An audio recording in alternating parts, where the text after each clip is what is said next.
नमस्कार दोस्तों, आप सभी का स्वागत है अपने इस परिवार हिंदी वाला में। जैसे कि आप सभी जानते हैं, आगामी उत्तर प्रदेश पुलिस कांस्टेबल की भर्ती इसका री एग्जाम होने वाला है, या फिर आने वाले उत्तर प्रदेश दरोगा के जो पद हैं वो भी जल्द ही आने वाली हैं। और उसके बाद SSC-GD जो दिसंबर में नोटिफिकेशन आने वाला है, उसके लिए भी ये सभी मैं कहूँगा कि ये सभी प्रतियोगी परीक्षाएँ, यानी जो एक दिवसीय प्रतियोगी परीक्षाएँ हैं, उन्हीं के लिए समान रूप से उपयोगी होने वाली है। आज का जो हमारा टॉपिक है वो संज्ञा है। संज्ञा वैसे कभी कभार क्वेश्चन आ जाता है, पर इसको पढ़ना इसलिए ज़रूरी है क्योंकि जब पेपर में सर्वनाम से क्वेश्चन आता ही है ज़्यादातर, तो उसके लिए हमें संज्ञा का पता होना बहुत ही ज़रूरी है। तो उसके लिए हम संज्ञा पढ़ेंगे। अब संज्ञा शुरू करते हैं। तो जैसे कि आप किसी अपने चारों तरफ देखते हैं, जो भी कोई किसी का नाम हो, कोई स्थान हो, कोई व्यक्ति हो, पर्वत हो, नदी हो, व्यक्ति कुछ भी हो, जो आप महसूस करते हैं वो सब जो है संज्ञा है। अब देखते हैं, तो लिख लीजिए संज्ञा। सबसे पहले हम जानेंगे संज्ञा का अर्थ क्या होता है। संज्ञा का जो अर्थ होता है, संज्ञा का अर्थ होता है नाम। जी हाँ, नाम, क्योंकि जो भी हम देख रहे हैं, महसूस कर रहे हैं, किसी का नाम ले रहे हैं, वो सभी संज्ञा हैं। और संज्ञा की परिभाषा देख लेते हैं। संज्ञा की परिभाषा वही है जो आप बचपन से पढ़ते आए हैं अब तक। किसी व्यक्ति, वस्तु, स्थान, भाव या अवस्था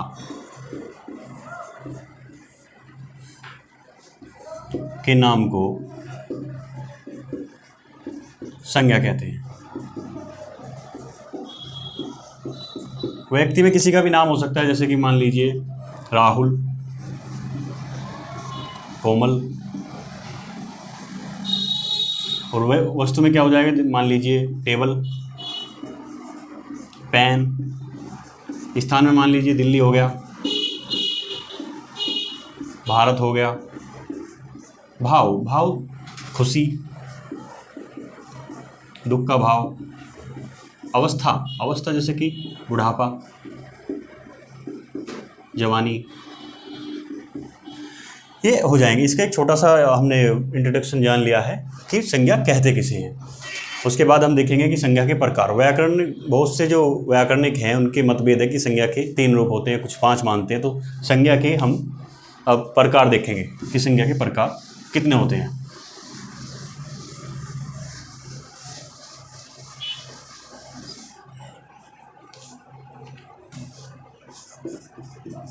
संज्ञा के प्रकार। संज्ञा के मुख्यतः 5 प्रकार होते हैं।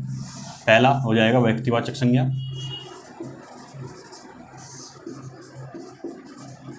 दूसरा जातिवाचक संज्ञा,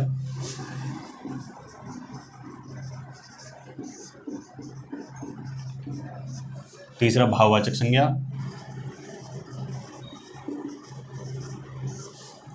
चौथा हो जाएगा समूहवाचक संज्ञा, और जो 5वां हो जाएगा वो हो जाएगा द्रव्यवाचक संज्ञा। ये मुख्यतः आपके 5 भेद हो गए। समूहवाचक संज्ञा और द्रव्यवाचक संज्ञा को हम जातिवाचक का ही भेद मानते हैं।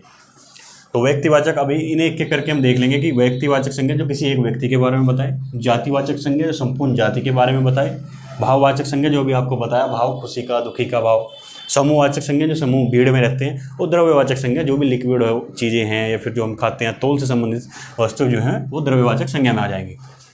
अब सबसे पहले जो हम पढ़ेंगे, अब व्यक्तिवाचक संज्ञा पढ़ लेते हैं।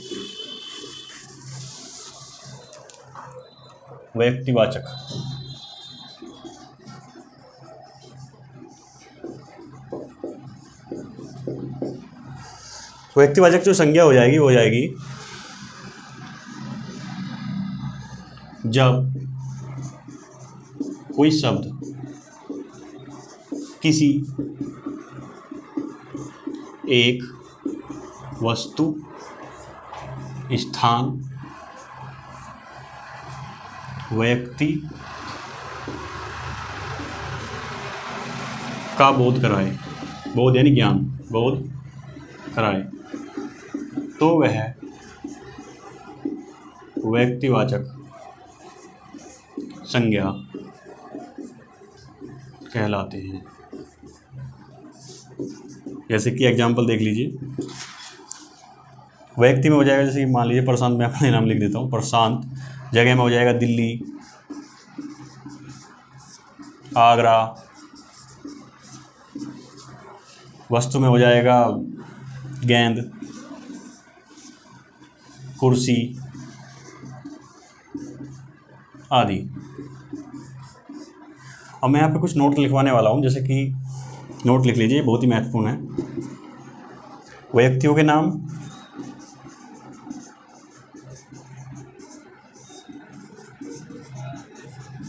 नदियों के नाम, व्यक्तियों के नाम हो गए, नदियों के नाम हो गए, पर्वतों के नाम हो गए, जो पर्टिकुलर किसी एक का नाम ले, जैसे कि पर्वतों में हिमालय होगा, नदियों में गंगा हो गया, व्यक्तियों में किसी एक का ही नाम हो गया। ऐतिहासिक युद्धों के नाम, ऐतिहासिक युद्ध यानी तराइन का युद्ध होगा, बक्सर का युद्ध हो गया, जब किसी पर्टिकुलर एक का नाम ले आदि, ये सब व्यक्तिवाचक संज्ञा हो जाएंगे। आप अंत तक बने रहे, आपका कोई भी डाउट बिल्कुल क्लियर हो जाएगा, कोई भी डाउट हो चाहे। व्यक्तिवाचक संज्ञा हो गया। व्यक्तिवाचक संज्ञा के बाद हम पढ़ेंगे जातिवाचक संज्ञा। आप नोट डाउन कर लीजिए। व्यक्तिवाचक संज्ञा के बाद पढ़ेंगे हम जातिवाचक संज्ञा। जातिवाचक संज्ञा क्या है? जो संपूर्ण जाति का बोध कराए। जैसे कि इसमें तो किसी का एक का नाम हो गया, प्रशांत हो गया, कोई जगह का नाम हो गया दिल्ली, इसमें क्या आएगा? लड़के, तो लड़के जो है संपूर्ण जाति का बोध कराएगा। जातिवाचक संज्ञा, जो शब्द किसी एक वस्तु, व्यक्ति, स्थान का नाम न लेकर संपूर्ण जाति का बोध कराए।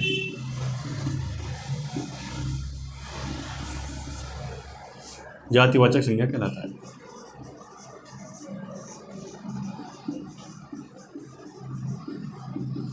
यहाँ पे वो किसी एक का नाम नहीं लेगा, यहाँ पे सभी का नाम लेगा। जैसे कि एग्जाम्पल में देख लीजिए, जैसे कि नदी, नदी वो खाली किसी एक का नाम नहीं ले रहा, गंगा यमुना पूरी नदी को कह रहा है नदी हो गया, पर्वत हो गया,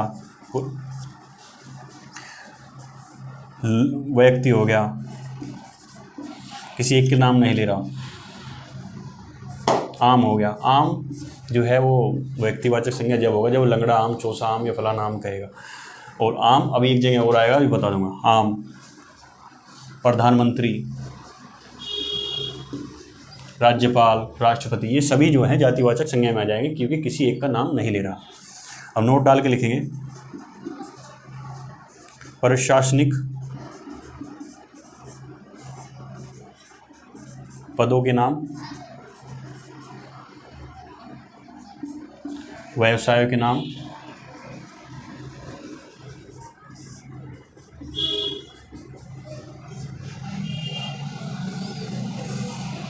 आदि जातिवाचक संज्ञा में आ जाएंगे। जातिवाचक संज्ञा के बाद हम अगली जो संज्ञा पढ़ने वाले हैं वो भाववाचक संज्ञा पढ़ने वाले हैं, जो भाव बताए।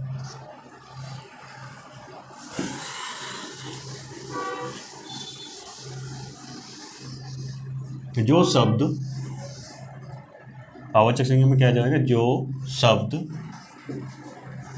व्यक्ति के गुण, धर्म, अवस्था का बोध कराती है, भाववाचक संज्ञा हो जाएगी। भाववाचक संज्ञा कहलाती हैं।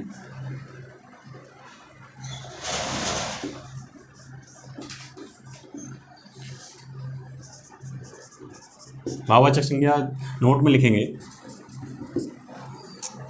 भाववाचक संज्ञा सर्वनाम, विशेषण, निपात।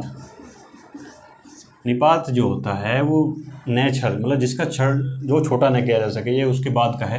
क्रिया के बाद क्रिया विशेषण वगैरह ये सब निपात के अंदर ही आते हैं। सर्वनाम, विशेषण, निपात। और जातिवाचक संज्ञा से जातिवाचक संज्ञा में प्रत्यय लगाकर, प्रत्यय जो पीछे लगाए जाते हैं, किसी भी शब्द के पीछे लगाए जाते हैं, और उपसर्ग जो किसी भी शब्द के आगे लगाए जाते हैं। प्रत्यय लगा के टॉपिक होगा, उसके बाद जब देखेंगे।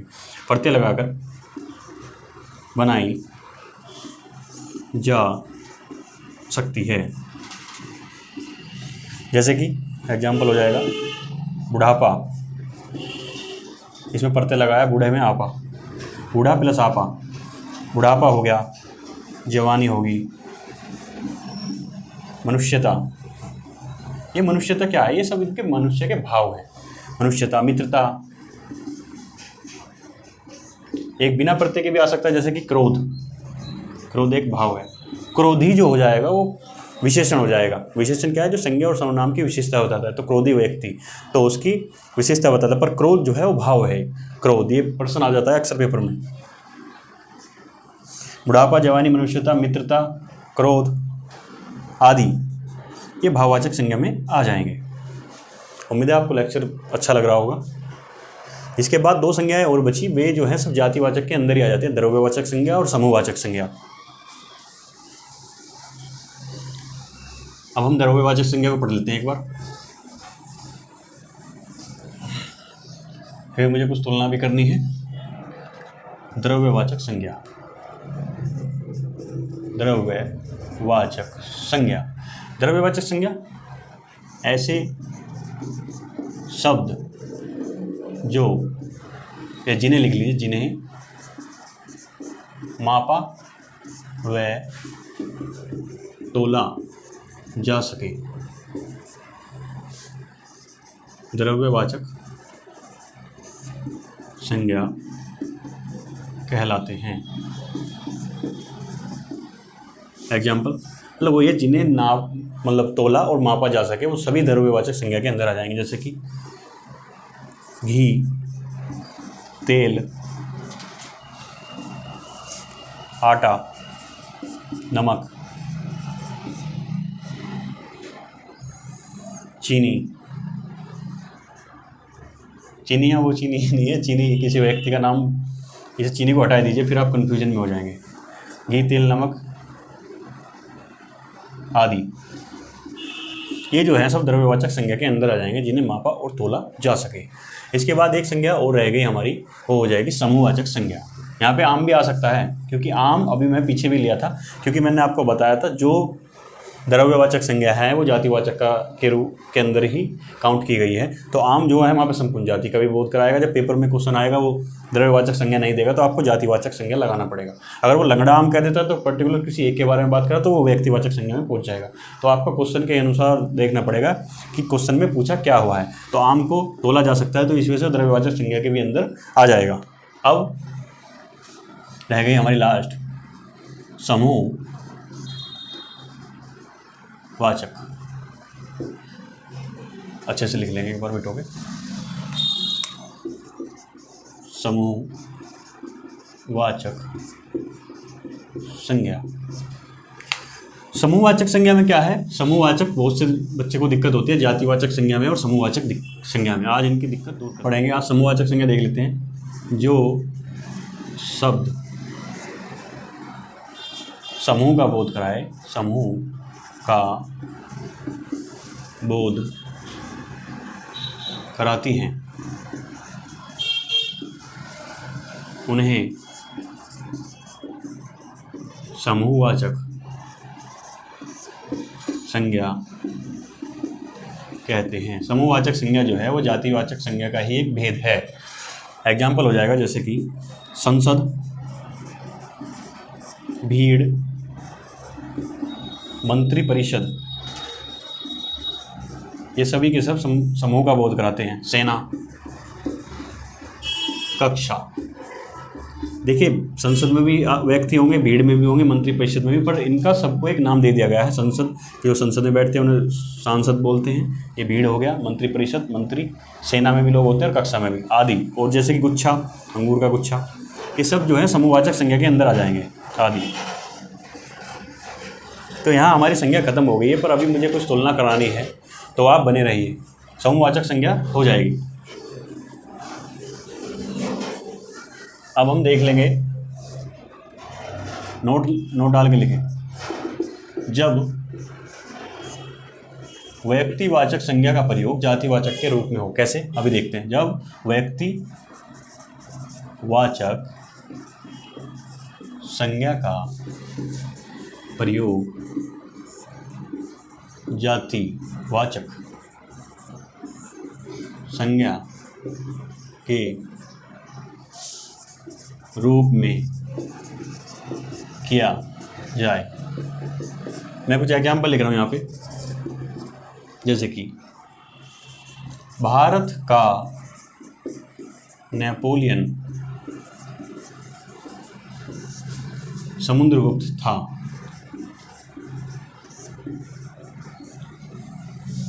वो लिख लीजिए। पाकिस्तान में जयचंदो की कमी नहीं है। दूसरा लिख लीजिए। तुम बड़े हरीश चंद्र बनते हो।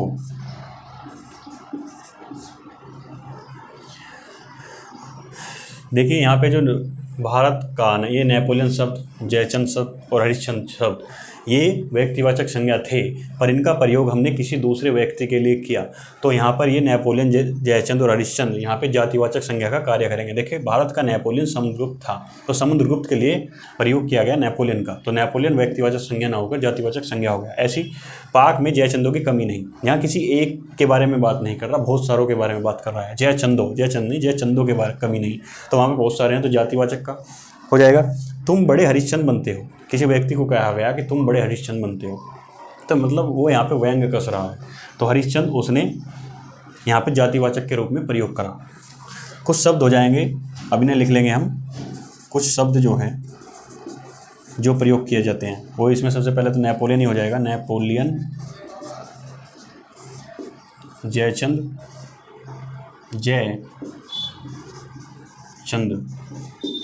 राम, रावण, द्रौपदी,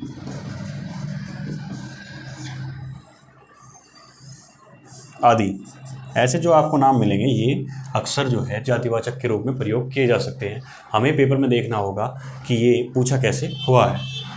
अब मैं आपसे एक क्वेश्चन पूछता हूँ, उसका आप आंसर बताइए।